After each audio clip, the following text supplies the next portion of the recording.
Good morning, students. This is the second unit online class for the revision of the second semester exam. Today I am going to revise clauses. There are two main clauses. One is main clause, the second one is subordinate clause.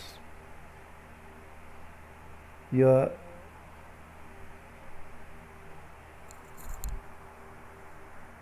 identify the main clause and subordinate clause in each of these sentences.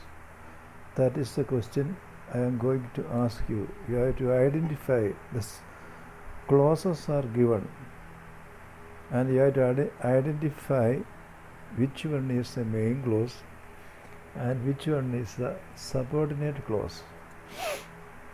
You have to write the answer, make a column.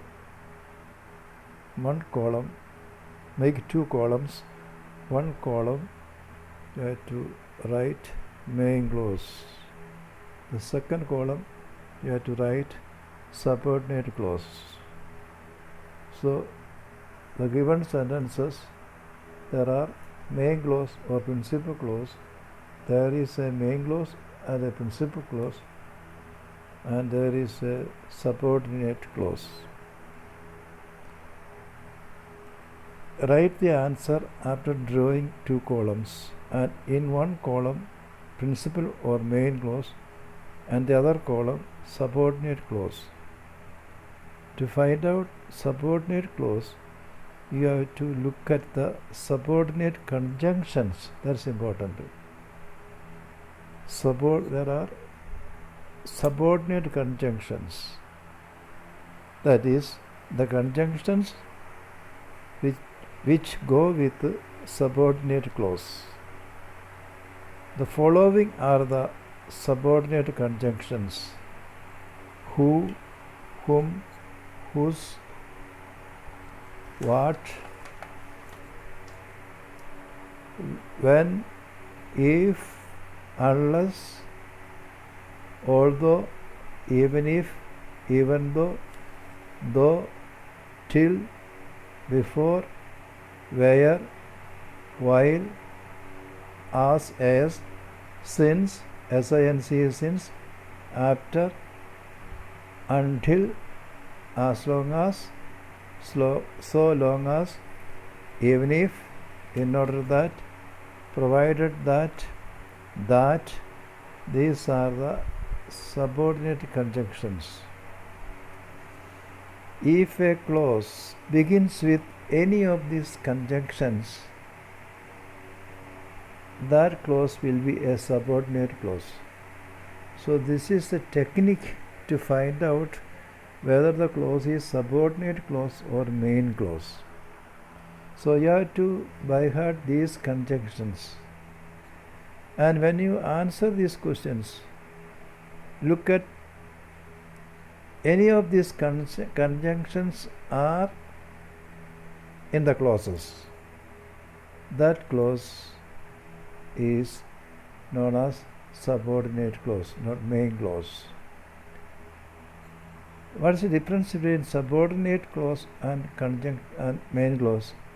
Main clause can stand by itself. It has complete sense. Subordinate clause cannot stand by itself and gets full sense with main clause. So it is also called dependent clause. Subordinate clause, it has verb, finite verb, but it doesn't have complete sense. It cannot stand by itself. It needs the help of other clause. That is main clause. So that is why they are called dependent clause.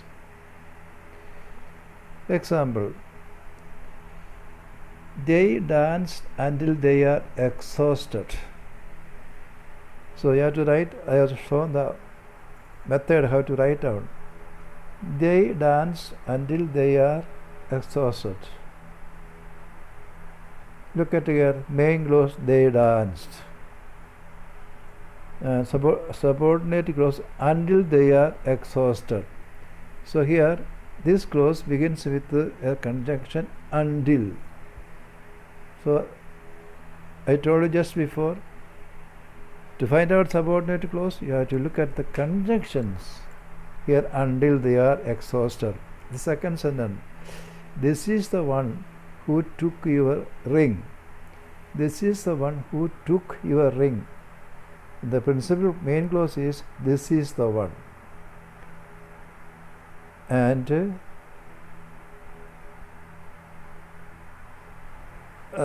subordinate clause is who took your ring. This is the one. Main clause, who took your ring, is subordinate clause. Here the conjunction who is used. So the conjunction, the clause begins with who is the subordinate clause. Another example, the house which stands on the hill is haunted. The house which stands on the hill is haunted. Here you have to look at here. The principal main clause is the house is haunted. That is complete sense. Which stands on the hill is the subordinate clause.